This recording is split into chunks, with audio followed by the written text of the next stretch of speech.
You've called yourself lazy more times than you can count. You had the whole Sunday to write that report. Instead, you reorganized your sock drawer, watched 4 documentaries about deep-sea creatures you will never think about again, and texted a friend you haven't spoken to in 2 years just to avoid opening one document. Then at 11:47 at night, panic kicked in, and somehow you finished the entire thing in 90 minutes flat. Sound familiar? Here's the part that should bother you. If you were actually lazy, you wouldn't have been able to do it at all. Lazy people don't pull off 3 hours of frantic, high-quality work at midnight. So what's really going on? The answer comes from psychology, and it has almost nothing to do with time management. It has to do with fear. Let's start with a researcher named Dr. Piers Steele, who spent over a decade studying procrastination at the University of Calgary. He reviewed hundreds of studies and came to a conclusion that surprised almost everyone. Procrastination is not a productivity problem. It's an emotional regulation problem. You're not avoiding the task. You're avoiding the feeling the task creates in you. Think about that essay you keep not writing. It's not heavy. It doesn't require muscle. But every time you open the document, something in you flinches. Maybe it's the fear that what you write will be bad. Maybe it's the fear that you'll discover you're not as capable as people think you are. Maybe it's just plain boredom, and boredom, weirdly enough, registers in the brain almost like physical discomfort. So your brain does what brains are extremely good at doing. It finds you an escape hatch. Suddenly cleaning the kitchen feels urgent. Suddenly you simply must learn how ancient Rome handled its sewage systems. This is where it gets interesting. Dr. Tim Pikel, a psychologist who has studied procrastination at Carleton University for over 20 years, calls this the giving in to feel good pattern. Every time you dodge the uncomfortable task, your brain gives you a little hit of relief. That relief feels like a reward. And your brain, being the simple creature that it is, says, well, that worked. Let's do that again next time we feel bad. Congratulations, you've just trained yourself like a golden retriever. Except instead of learning to sit, you've learned to scroll Instagram for 40 minutes whenever a deadline appears on the horizon. But why does your brain treat a boring task with the same alarm system it uses for actual danger? For that, we go back about a few 100,000 years. Your brain's threat detector, the amygdala, was not built to understand spreadsheets, tax forms, or college applications. It was built to detect immediate physical danger.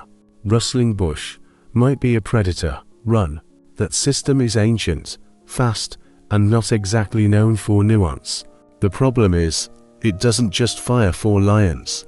Modern neuroscience, including brain imaging studies from researchers like Dr. Fuchsia Siawa, has shown that when people anticipate a stressful or unpleasant task, the same threat circuitry lights up.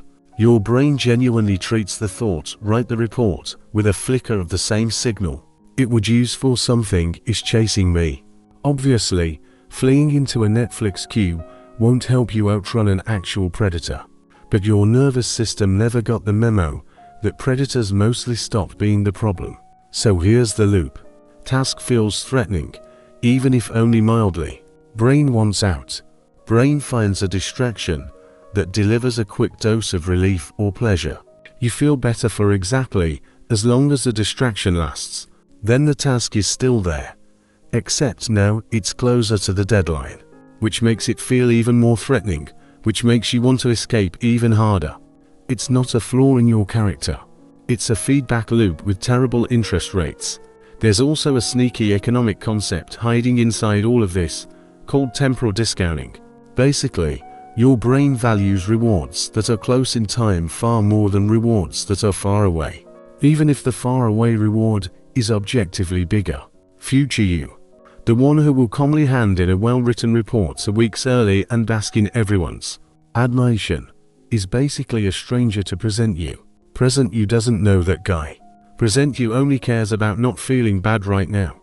So present you sacrifices future you on the altar of just 5 more minutes of scrolling. Every single time, with the casual cruelty of someone signing away another person's vacation days. This is also why deadlines work. Sort of. but only barely. And only because they finally make the cost of avoidance louder than the discomfort of starting. Notice that the panic at 11 at night isn't extra motivation appearing from nowhere. It's just the fear of the task finally getting outcompeted by the fear of total catastrophe. Your brain isn't choosing courage. It's choosing the lesser of two terrors. Now here's where most advice on this topic goes wrong. Most people tell you to just discipline yourself, to use willpower, to want it more.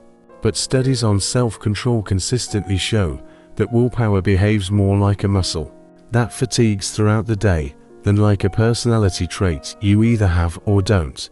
Telling a chronic procrastinator to simply try harder is a bit like telling someone with a fear of heights to just stop being scared while you dangle them off a building. It's not that they haven't heard the suggestion, it's that the suggestion doesn't address what's actually happening underneath. So what actually works? Researchers studying this consistently land on the same idea, and it's almost insultingly simple. Lower the emotional cost of starting, not the size of the task. The most effective tool is something psychologists call the next physical action. Your brain isn't afraid of writing the report. That's too abstract and too large to provoke a clear threat response, which is exactly why it feels so heavy. Your brain is afraid of the entire blurry mountain of effort it imagines living inside that phrase. So instead, you shrink it down to something almost laughably small. Not write the report. Just open the document. Not go to the gym. Just put on your shoes. This sounds like a trick for children. And in a sense it is, because your nervous system, underneath all your adult sophistication, still negotiates like one. There's also something called the 2-minute rule that pairs well with this. Tell yourself you only have to work on the dreaded task for 2 minutes, and then you're allowed to stop. 2 minutes feels safe. 2 minutes doesn't trigger the threat response. And here's the twist. Starting is almost always the hardest part. Once you're 2 minutes in, you're already moving. And momentum is shockingly good at quietly stealing another 10 minutes from you before you notice. Another overlooked factor is self-compassion, which sounds suspiciously soft until you look at the data. Dr. Fuchsia Siwa has published research showing that people who beat themselves up after procrastinating don't procrastinate less next time. They procrastinate more. Guilt and shame add another unpleasant emotion to the pile you're already trying to avoid, which makes the task feel even more threatening, which strengthens the very avoidance you're trying to punish out of yourself. Self-criticism doesn't build discipline. It builds a bigger wall. There's also the environment, which does more heavy lifting than people give it credit for. If your phone is sitting next to your laptop while you try to write, you haven't built a willpower problem. You've built an obstacle course and then blamed yourself for tripping. Reducing the number of available escape hatches matters more than trying to summon superhuman resistance against all of them simultaneously. So the next time you find yourself deep cleaning a kitchen that was already clean, or reading reviews for a blender you have no intention of buying, instead of opening the one tab you're supposed to open, try not to call yourself lazy. Lazy implies you don't care. The truth is closer to the opposite.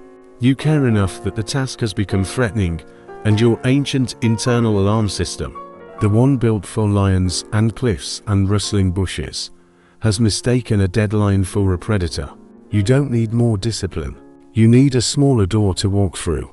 Open the document. Put on the shoes. Write one sentence. The mountain doesn't need to be climbed all at once. It just needs you to take the first step before your brain notices what's happening.